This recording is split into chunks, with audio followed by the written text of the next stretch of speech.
Mi carrera deportiva en la comunicación deportiva continúa. Te puedo dar una exclusiva. Después que salí de Univisión, sí siento que quise cambiar un poco el estilo de vida que llevaba. Muchos me dijeron que no, gracias, un placer. ¿Y quién te dijo sí? Siempre desde los 14 años sabía que quería trabajar en televisión. Y por eso estoy renuente a que la televisión se vaya. Tú le donaste tu riñón Sí. a tu hermano, que lo necesitaba. Sí. Lo primero que preguntó Miranda fue la primera que habló y dijo, ¿y mi mami se puede morir? Hay una fuerza más arriba que no solo la manejo yo. Y eso yo lo tengo clarísimo. Y para mí es mi Dios, que siempre está presente en todo momento. Lo único que me pasaba por la mente era que quería que cuando estuviera dormida en el quirófano se apareciera mi papá. Sí. Siempre pensé eso. Yo decía, estoy segura que se va a aparecer ahí. Estoy segura que me va a decir, todo va a salir bien. Yo estoy aquí con Dios y todo va a salir bien.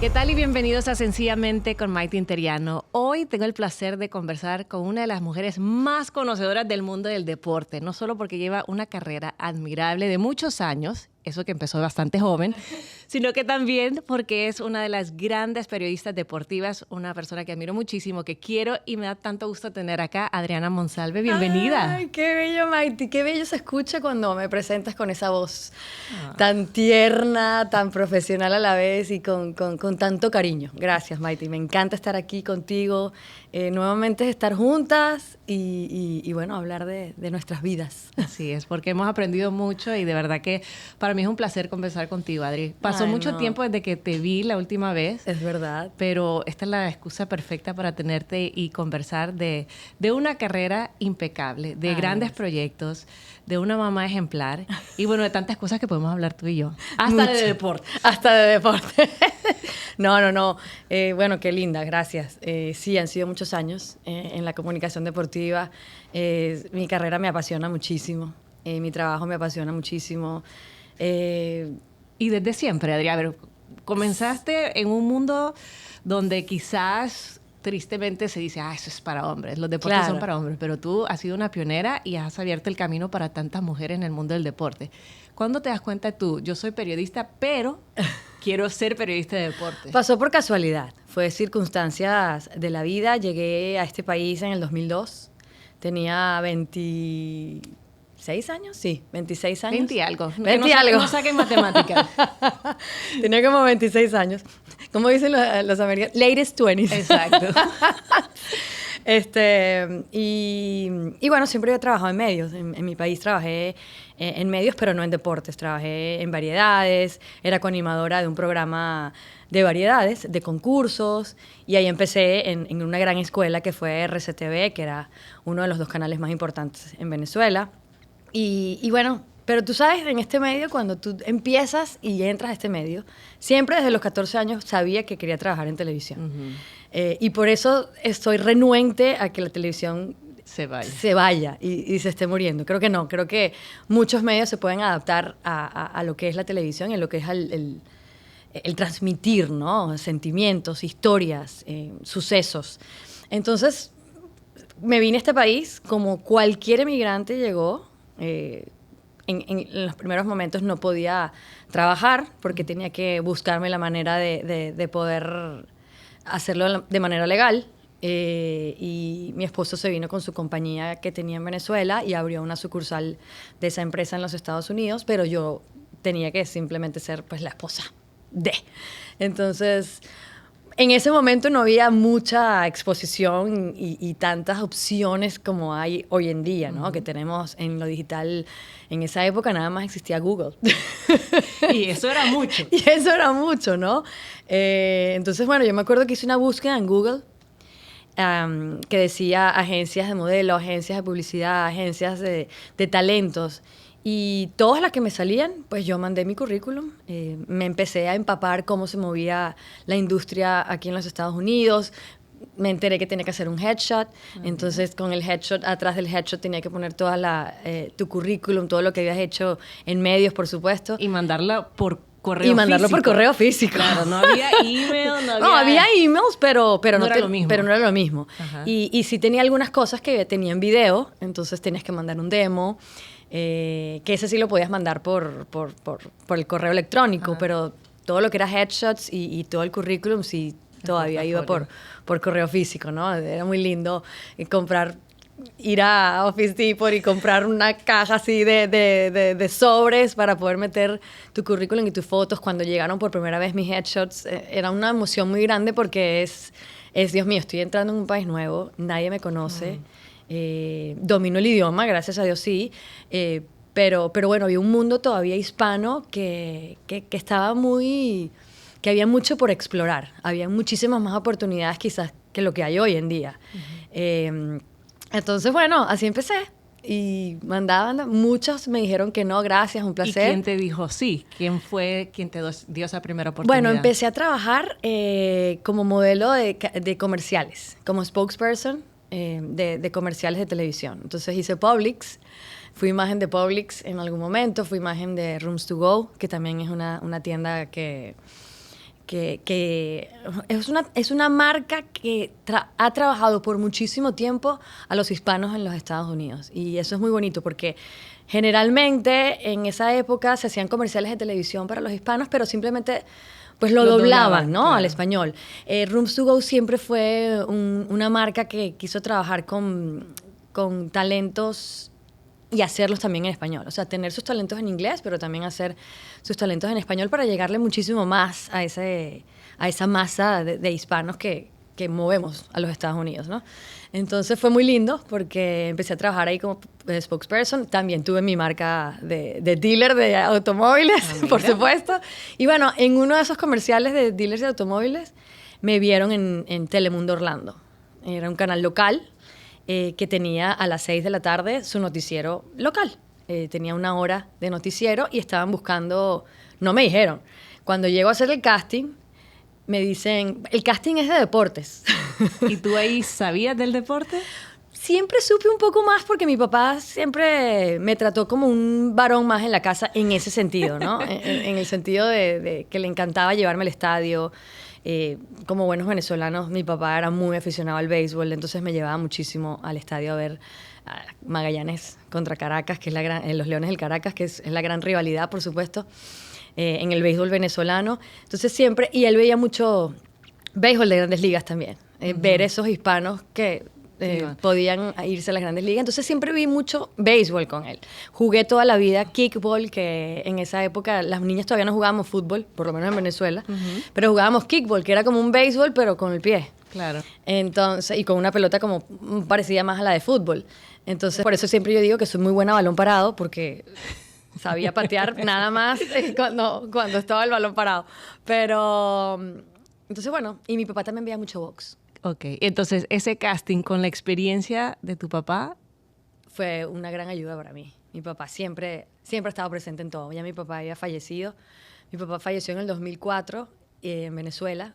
Yo tenía 2 años aquí cuando mi papá falleció y bueno, y esa oportunidad me llegó en el 2005. Entonces, bueno, fue muy lindo y muy emotivo también para mí porque mi esposo también es muy aficionado al deporte y siempre ha sido mi gran fan, pero también mi gran aporte, ¿no?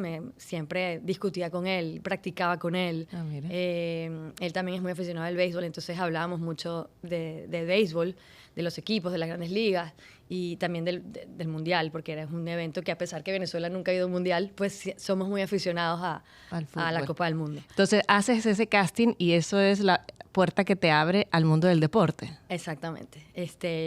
Mira, yo le dije en ese momento a la directora de noticias, tú me hubieras ofrecido política, sucesos, entretenimiento, lo que fuera, yo iba a hacer el casting. Y lo voy a hacer y siempre he sido muy segura de mis cosas y muy segura de no perder ninguna oportunidad, porque yo creo que las oportunidades, por muy pequeñas que sean, tú no sabes a dónde te pueden llevar. Y ella fue una gran ayuda para mí. Y después abrimos. Entonces, bueno, al principio me daba 3 minutos nada más. Tú sabes lo que significan 3 minutos de televisión. Claro, eso es bastante. La gente cree que no, pero eso es bastante para un noticiero. Bueno, un noticiero de 1 hora, igual 3 minutos, créanme, es bastante. Que es bastante. Y estuve como por 4 meses dándome 3 minutos, después subimos como a 5, después wow. ampliamos el noticiero de las 11, entonces ya empecé a trabajar como en el horario, bueno, yo le digo el horario de teibolera, tú también trabajaste en ese horario. También lo conozco muy bien. También lo conoces muy bien, pero es un horario que es prime time en el deporte, porque... Bueno, porque la costa oeste termina más tarde de lo que estamos en el este y entonces, bueno, tenemos que, si queremos hablar también de los deportes que están en California, Hay que hacerlo bien en Arizona, tarde. bueno, tienes que esperar que eso termine para poder hacer el resumen de eso, ¿no? Entonces, a pesar de que era un noticiero local, había temas nacionales que también hablábamos. ¿Cómo, Adriana, te preparaste? Porque si bien es cierto, haces un buen casting, te abren la puerta, pero ese era un mundo dominado por los hombres donde puede ser difícil, retador, intimidante y hasta con miedo. Pero tú venciste todas esas barreras. Todo eso lo sentí, no te voy a mentir, todo eso lo sentí. Cada vez, bueno, yo todavía me prenden una cámara y yo sigo sintiendo esas maripositas revoloteando mi estómago. Yo creo que el día que dejes de sentir eso, dejas de disfrutar lo que estás haciendo, ¿no? Y en ese momento pues tuve que aprender como cualquier otro tema, empezar a consumir más deporte, empezar a ver más partidos, a ver más juegos de béisbol, a ver más peleas de boxeo, porque en Orlando el boxeo es un deporte que lo sigue muchísimo.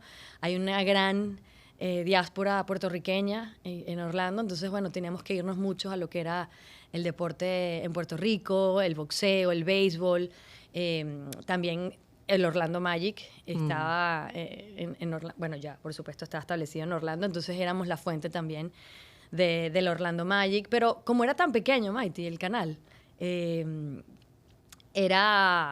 pues yo era la productora, yo era la editora, editaba mis propias cuentas. No me hacía la propia cámara porque todavía no existe toda la tecnología que hoy en día que... Pero si lo hubiese habido, te hubiera tocado.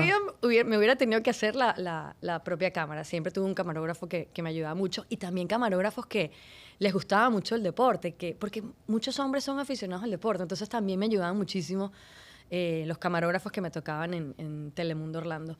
Y bueno, nada, estudiar. Como se estudia cualquier cosa, como se estudia cualquier tema en el que estás trabajando, como cuando la gente... lo que te enseña la universidad es a cómo saber comunicar frente a una cámara. Hay muchas cosas y muchas cosas técnicas, pero todo lo que es la parte editorial, pues eso viene más por el periodista que lo que tú quieras comunicarle a la gente, ¿no? Claro. Y el resultado de ese esfuerzo, de esa dedicación, de esa preparación, se traduce en premios, en reconocimientos. Tú eres ganadora de Emmy, que es uno de los altos reconocimientos que tenemos los periodistas. Se pone bien chinita cada vez que me lo dicen.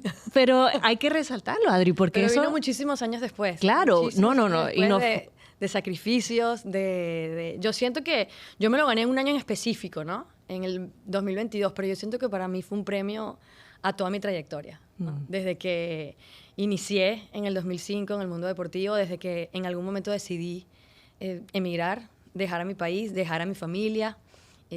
Quizás si yo hubiera sabido que mi papá se me iba a morir tan rápido, no me hubiera ido. Porque en esa época nadie se iba de Venezuela. En esa época, cuando nos íbamos a estudiar fuera, pues regresábamos y a retribuirle, ¿no?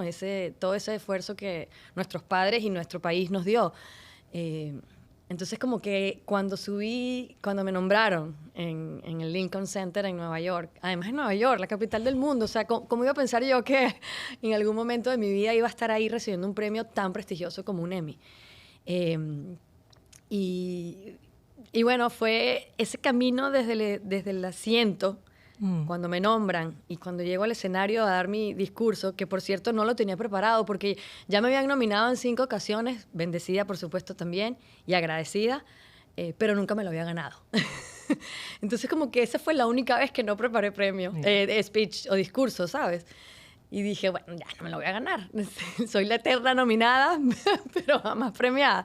Entonces fue recordar de ese momento del asiento al escenario, todo.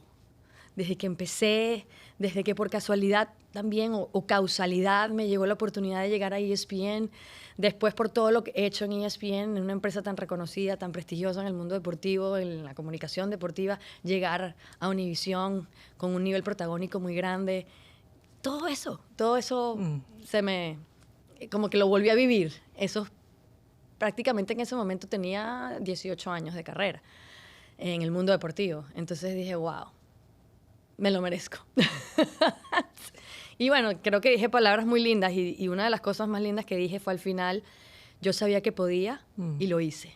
Y creo que eso fue más lindo todavía. Y es que has logrado hacer y ver cumplido todos tus sueños, y uno del cual a mí me da mucha alegría es también tu faceta como mamá. Lo mencionaste desde el principio de esta conversación a tu esposo, porque tú te casas súper joven. Súper joven. Trabajas incansablemente, pero tienes un apoyo incondicional y también logras cumplir tu sueño como mamá, que a veces lo ponemos y lo postergamos por darle prioridad quizás a nuestras carreras. Y lo postergué. Yo me casé muy joven, yo me casé casi de 25 años y fui mamá a los 31. Tenía muchos planes. Yo siempre he tenido muy en claro que siempre voy a ser mejor esposa y mejor mamá y mejor hija y mejor hermana y mejor amiga si mis propósitos también como persona individual los cumplo. Y yo tenía muchos planes. Cuando yo me casé muy joven, pero yo me acuerdo que le dije a mi esposo, yo todo lo he organizado muy bien en mi vida. Y gracias a Dios me ha funcionado. Y yo me acuerdo que nos casamos porque nosotros somos novios desde que yo tenía 17 años. Ese es el amor de tu vida, tu primer amor. Por supuesto tuvimos un break en algún momento, como todos. Para agarrar fuerza. Para agarrar fuerzas, ¿no? Para decidirnos que sí queríamos estar el resto de nuestra vida juntos. Creo que fue un receso necesario. Pero yo me acuerdo que le dije, sí, vamos a casarnos. Por supuesto que sí. Tú eres la persona con la que quiero estar, ya lo tengo súper claro. Pero yo no quiero ser mamá tan joven. Yo quiero ser tu esposa, porque hemos sido novios, pero novios como chapados a la antigua, claro, como en nuestros países. Pues él con vivía en su casa, yo vivía en mi casa. Con horario de llegada. Con horario de llegada. Bueno, después en algún momento ya mi mamá y mi papá se cansaron de ponerme horario de llegada porque pues ya no tenía sentido, pero sí, teníamos horario de llegada, teníamos reglas que cumplir, valores que siempre nos enseñaron y que de alguna manera los quisimos vivir así, pues. Entonces yo le digo, yo quiero ser tu esposa, quiero disfrutar tú y yo como esposos. Y además que fue muy lindo porque cuando nos vinimos a los Estados Unidos, nadie se iba de Venezuela en ese momento. Entonces, éramos él y yo. No conocíamos a nadie porque en Orlando conocíamos a algunos familiares, pero éramos él y yo. O sea, saliera lo que saliera, teníamos que resolver nosotros dos. Nada de que, ay, no, me voy a casa de mi mamá. Ahí era... o vete a casa de tu mamá si discutimos. Pero no, qué bueno, porque fortaleció mucho el matrimonio. Mucho. Y cuando llegó la oportunidad de ser mamá, me imagino que ya estabas preparada, estabas lista. Bueno, sí, fue muy cómico, Maiti, porque me acuerdo que yo cumplí 30. Yo le dije, a los 30 quiero quedar embarazada. Empecemos a buscar. Entonces me acuerdo que... pero siendo periodista deportiva, tienes que estar pendiente de muchas fechas. Que no vaya a haber mundial, que no vaya a haber olimpiada, todo se planea. Todo se planea en torno a los eventos deportivos.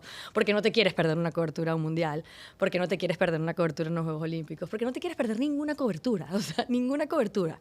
Porque ese es puesto nuestro bread and butter, ¿no? Claro. Como dicen aquí en los Estados Unidos. Entonces, bueno, tenemos que planificar. Bueno, vamos a empezar a buscar ahorita. Él nació en diciembre del 2008, perfecto. Ese mismo año se habían acabado los Juegos Olímpicos de Beijing. O sea, ya, vamos a empezar a buscar. Entonces, empezamos a buscar y en la primera, yo soy malísima con las matemáticas, muy mala. Y a veces, muy mala leyendo instrucciones.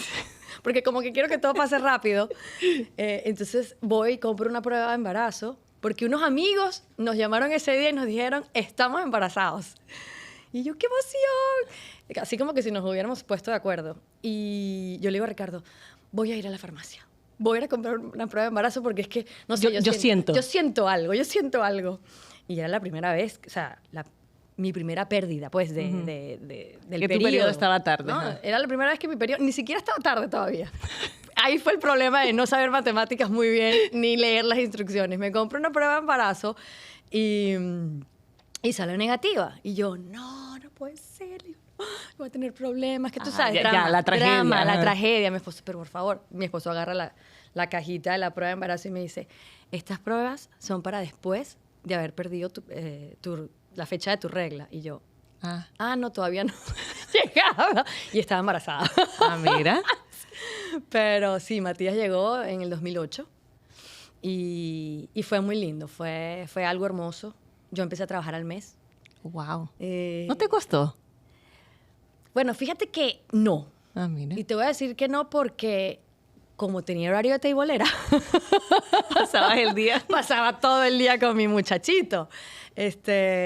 Todo el día con mi muchachito. Yo trabajaba en ese momento en ESPN, en México, y trabajaba más o menos de 8 a 1 de la mañana. Entonces, claro, yo lo dejaba en casa y lo dejaba con mi esposo, porque mi esposo es mamá y papá. Y yo soy mamá y papá. O sea, los dos tenemos los dos roles muy bien establecidos. Siempre, a pesar de que yo tengo muchos viajes en mi carrera, él también tiene muchos viajes a nivel profesional y también nos damos nuestros viajes personales como pareja, y él con sus amigos y yo con mis amigas también. Creemos que eso es importante para la sanidad de nuestra relación. Pues él siempre me apoyó en eso y bueno, entonces yo lo dejaba a él, le daba la última toma, le daba pecho, por supuesto, pero también me sacaba leche mucho. Yo era medio vaca lechera y él se quedaba, entonces él lo bañaba y lo dormía. ¿Y nunca te sentiste así como culpable de que te ibas a trabajar? A mí me costó, por eso te lo pregunto. Pero por eso te digo, porque yo creo que las circunstancias de cada mujer son distintas. Yo me iba y él estaba durmiendo. No sé. Entonces, gracias a Dios, desde los 6 meses empezó a dormir. Ah, no, qué 6 horas. ventaja. Ajá. Sí, me costaron los primeros 6, porque claro, yo llegaba casi a las 2 de la mañana del trabajo y tenía que darle esa toma de leche, ¿no? A las 2 de la mañana. Por eso me saqué la leche. Fui muy práctica, porque yo decía, yo no puedo estar a las 2 de la mañana después de haber trabajado por 8 horas esperando a él que decida tomarse toda la leche o no. Entonces, en esa toma siempre le daba su mamila, su teterito en la madrugada, ¿no? Y bueno, después, gracias a Dios, teníamos una ayuda también que a las 7 de la mañana, en ese momento que se levantaba, pues yo descansaba y, o sea, lo teníamos todo muy planificado. Qué bendición. Muy planificado. Entonces, la verdad, nunca fue para mí una carga. Y emocionalmente yo siempre soy muy... ¿Estás haciendo las cosas bien? Y esperando que siempre me salgan bien. Y he sido bendecida que sí. Bueno, hubo alguna madrugada que no se quiso tomar toda la leche o alguna madrugada que le dio más gasecitos que otras, pero la verdad nada que no... Yo amo mucho mi trabajo y para mí mi trabajo es mi tercer hijo.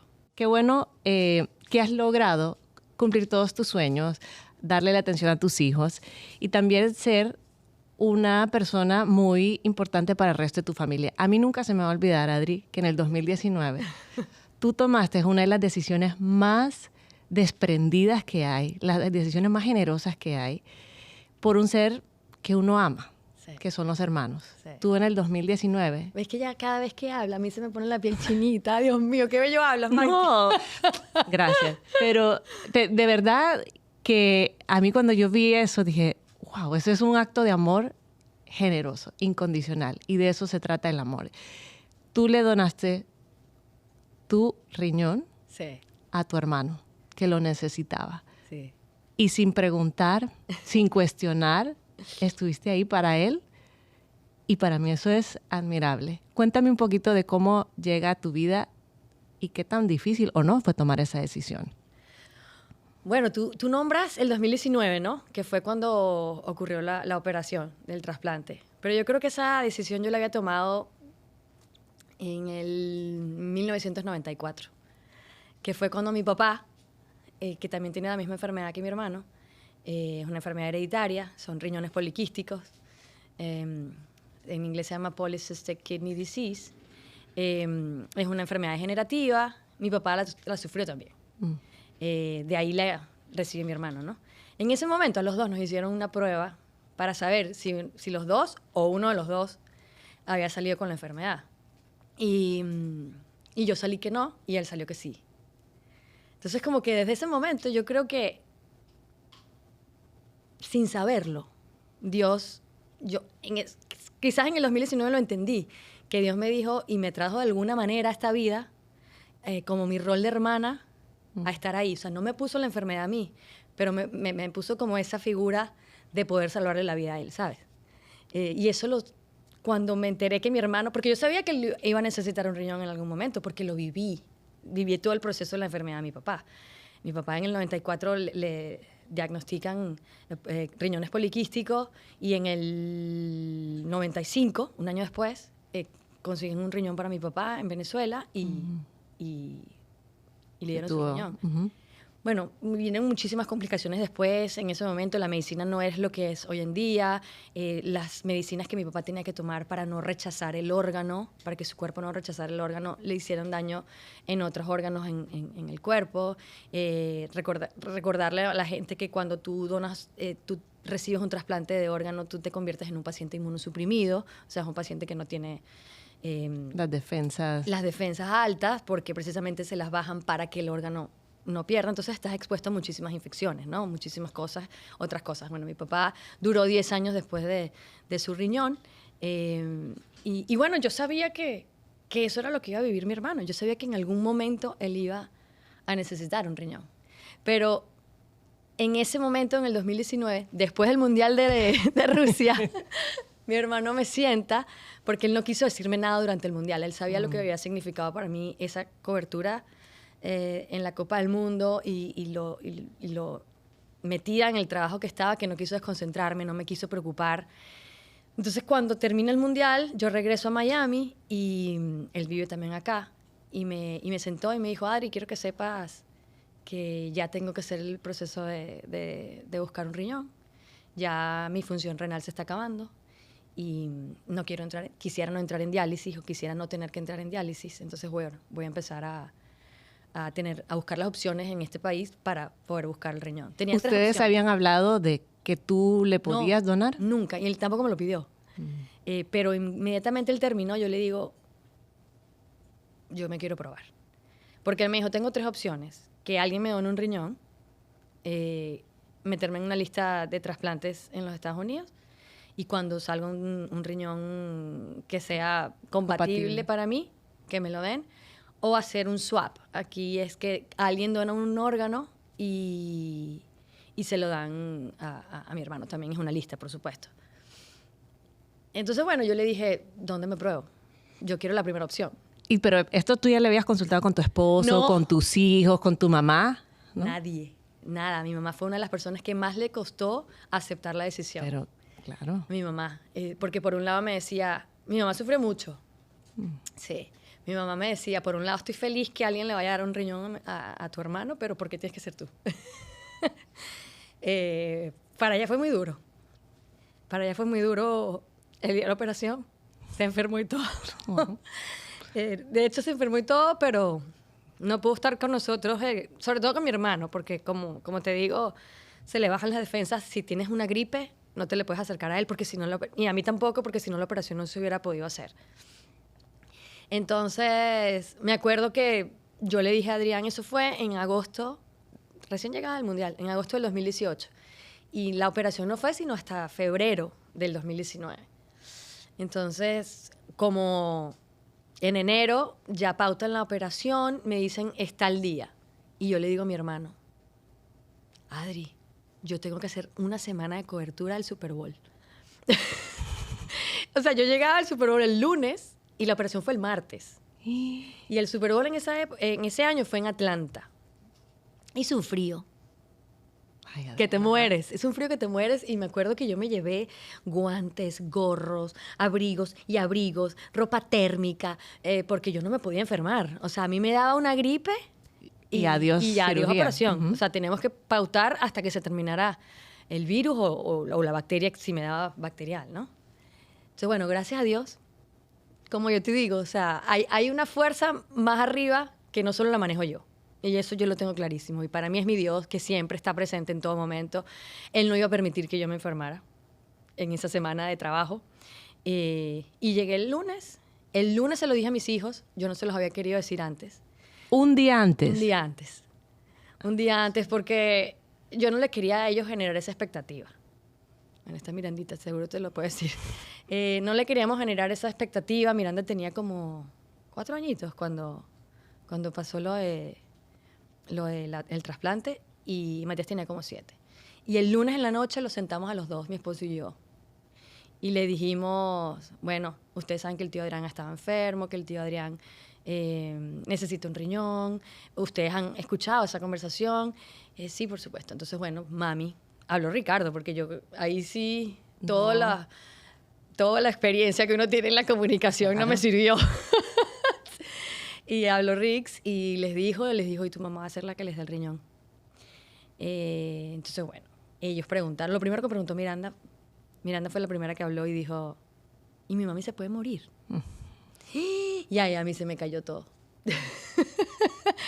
Y el papá obviamente fue el que respondió y le dijo, bueno, es una operación y es un riesgo, pero si eso pasa, que no sabemos que tenemos mucha fe de que no va a pasar, por lo menos tu mami murió haciendo lo correcto. No, bueno, ahí me puse peor. Ahí sí me puse peor porque imagínate, yo no le pregunté a mi esposo cuando le dije a Adrián y le ofrecí, quiero probarme para ver si soy compatible. Y nunca te dijo nada como, ¿sabes? Sí. Su temor por lo que uno no quiere que pase, pero... Por lo desconocido. Totalmente. En el proceso de la compatibilidad, hay varios procesos en los Estados Unidos para tú donar el riñón, ¿no? Uno es la compatibilidad de la medicina, pues, ver si a nivel de sangre, a nivel de varios factores, eres compatible para donar el órgano. Después de que eso salió y que me dijeron, sí, eres muy compatible, gracias a Dios, porque no siempre pasa, a pesar de que seas tan cercano, ¿no? A pesar de que seas un hermano. Entonces, bueno, salió eso. Ok, buenísimo. Ya era. Ahora tenían que probar la viabilidad para yo poder vivir con un solo riñón. Entonces, bueno, me hicieron exámenes de todo. Por lo menos me sirvió para saber que en ese momento estaba súper bien. Y aparte también tienes una asistencia social. Entonces te hacen preguntas. Claro, te van guiando para asegurarte que quieres, ¿no? Y ayuda estás psicológica lista. También. En esa ayuda social, pues hay una persona que te dice, te están coaccionando, te están pagando para que des tu órgano. Yo, no, nada, esto es solo puro amor. Y ella me preguntó, ¿qué dijo tu esposo? Y yo de verdad siempre soy súper honesta en todo. No le he dicho. Yo le dije, ¡ah! ¡Ni le he preguntado! Se me escapó ese pequeño detalle. Me acuerdo que llegué ese día a la casa y le dije, Bello, no te he preguntado porque yo sé que es mi cuerpo, que es mi decisión, pero yo soy la mamá de tus hijos. O sea, de alguna u otra manera tienes que tener algo de injerencia en la decisión que yo voy a tomar, que es tan importante. Y Rix está conmigo desde hace tiempo que conoció la historia de mi papá. Es muy amigo de mi esposo, o sea, él le dice el number one porque es el cuñado favorito de mi hermano. Bueno, es lo único que tiene, pero el único que tiene de este lado. También tiene por el lado de su esposa, pero se quieren muchísimo, mi hermano y él. Y Ricardo me dijo, si no se lo hubieras donado tú, yo hubiera ofrecido donárselo yo. Entonces, ahí es donde vuelves a decir, sigo estando con la persona. Hizo falta esa separación para darnos cuenta que era la persona indicada, ¿no? Porque me apoya en todo. En todo me apoya. Y ese día, Adriana, cuando tú te despiertas, te despides de tus hijos, de tu esposo, de tu mamá a la distancia porque no pudo estar ahí. Ella se despidió de mí, pero con un tapaboca. Adrián sí no lo pudo ver, pero con un tapaboca sí se despidió de mí. ¿Qué pasaba por tu mente? Ay, no sé. Lo único que me pasaba por la mente era que quería que cuando estuviera dormida en el quirófano se apareciera mi papá. Sí.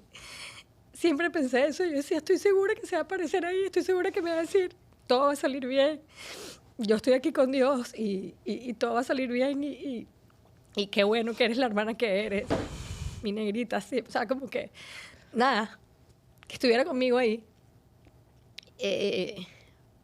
Y no me acuerdo cuando ya me dormí, que viví. Yo me acuerdo que yo entré con mi estampita de la Virgen de la Guadalupe, que siempre la tuve en la mano. Cuando me vinieron a poner la anestesia, la enfermera me dijo, te voy a quitar la estampita porque se te va a caer, te lo voy a poner debajo de la almohada.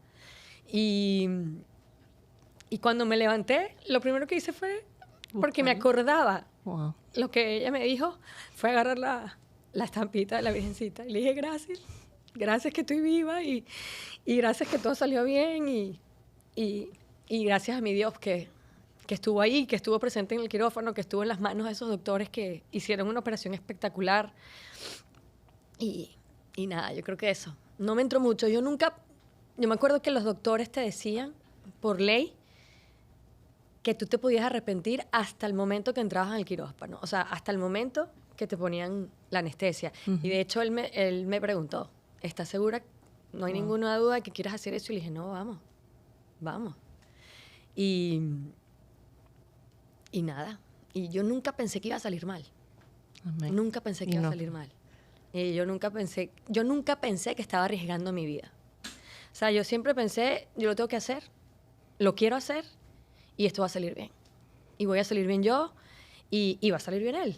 O sea, porque lo más importante es que el riñón reaccione en su organismo, ¿no? Y gracias a Dios, así ha sido. Y mi hermano está espectacular, y el otro día mi sobrina cumplió 15 años, y lo vi bailar el vals, y fue muy bonito. Él me pidió que cantara el vals, que iba a bailar con mi sobrina, entonces yo le decía, wow. Él sabe que yo soy llorona. Entonces me dijo, te lo digo con tiempo, porfis, para que te manejes bien tus emociones. Y yo decía, es que más allá de verla a ella cumpliendo sus 15 años, es verlo a él, bailar con su hija a sus 15 años, porque de alguna manera, pues yo le di mi riñón y gracias a Dios le funcionó. Entonces, fue muy lindo, muy lindo.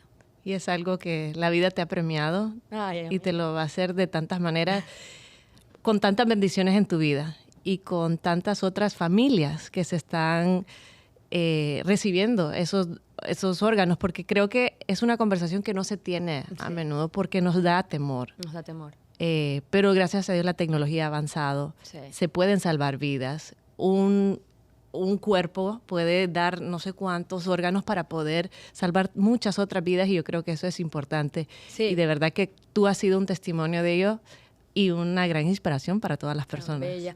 Los órganos en vida, puedes donar tejidos, puedes donar sangre, puedes donar pulmón y puedes donar riñones y por supuesto también hígado, porque el hígado se regenera. Y ya es una ley bien complicada, ¿no? Como muchas, ¿no? La interpretación de la ley siempre... Porque mucha gente dice, no, yo estoy súper feliz porque yo puse que yo era donante en mi licencia. No significa que siendo donante en la licencia puedes donar los órganos. Primero porque a nivel médico tienes que tener muerte cerebral. Si te mueres de infarto, los órganos se mueren cuando el corazón se para. Cuando has pasado por un proceso de quimioterapia o de estos tratamientos que son bien complicados, no puedes donar órganos porque tus órganos están no contaminados, pero comprometidos, quizás es la palabra correcta. Entonces, es muy específico cuando puedes ser donante de órgano después de perder tu vida, ¿no? Pero creo que lo importante es tener la intención, claro, y prepararse, preparar tu cuerpo, y ojo, hablarlo con tu familia. Eso es lo más importante, lo que acabas de decir, hablarlo con tu familia, porque aunque tú tengas en tu licencia que tú eres donante de órganos, tu familia... Si la persona que está encargada de tomar las decisiones tuyas médicas dice que no, aunque tú quieras, no se dona el órgano. Entonces eso es muy importante, dejarlo legalmente en un papel de que tú eres de que tú eres donante, de que quieres ser donante y que tu interés es que tus órganos, si estás en las condiciones médicas, se donen. Y ¿sabes lo más lindo de lo que acabas de decir?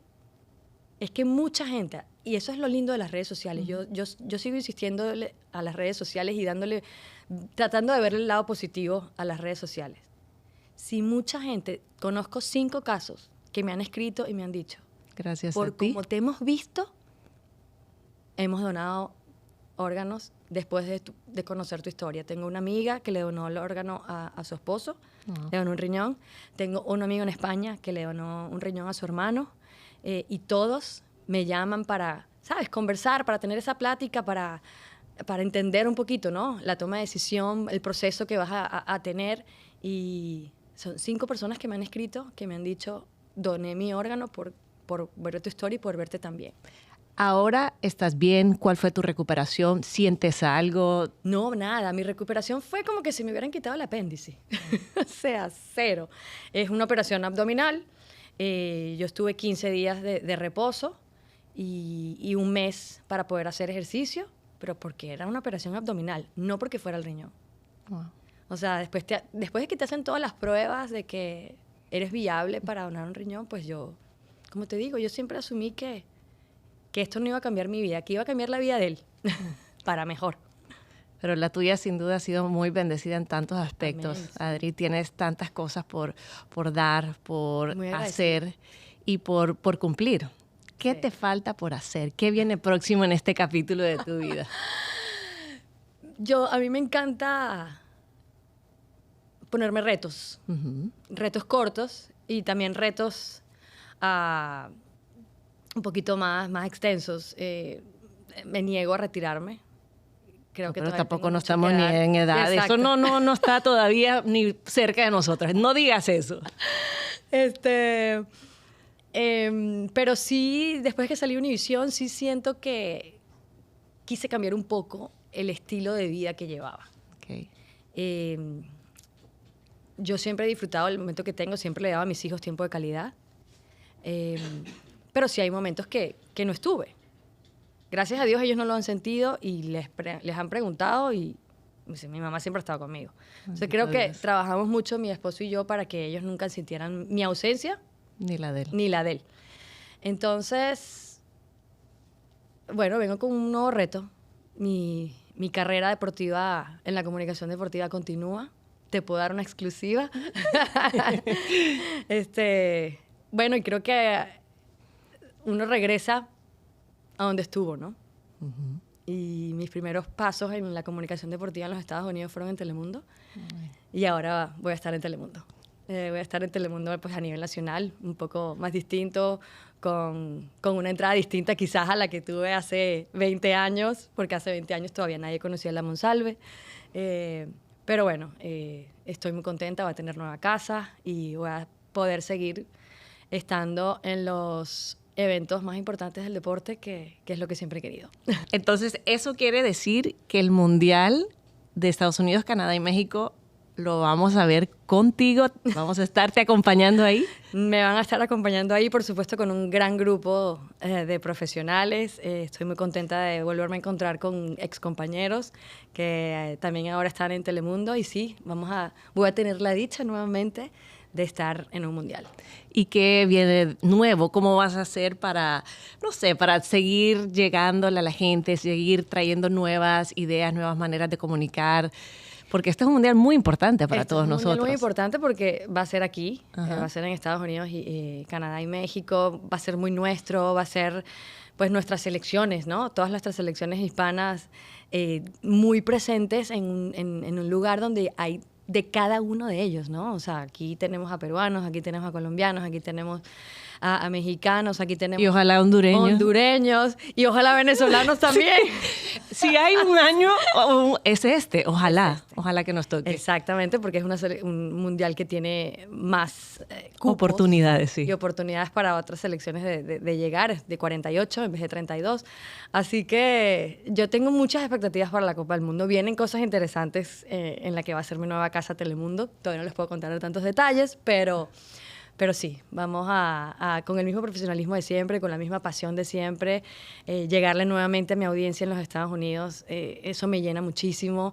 He estado trabajando, hice los Juegos Olímpicos pasados, los de París, pero los hice para la audiencia de Latinoamérica, México y el resto de Latinoamérica. Y estoy trabajando todavía haciendo la Champions, Uh-huh. la UEFA Champions League también para México.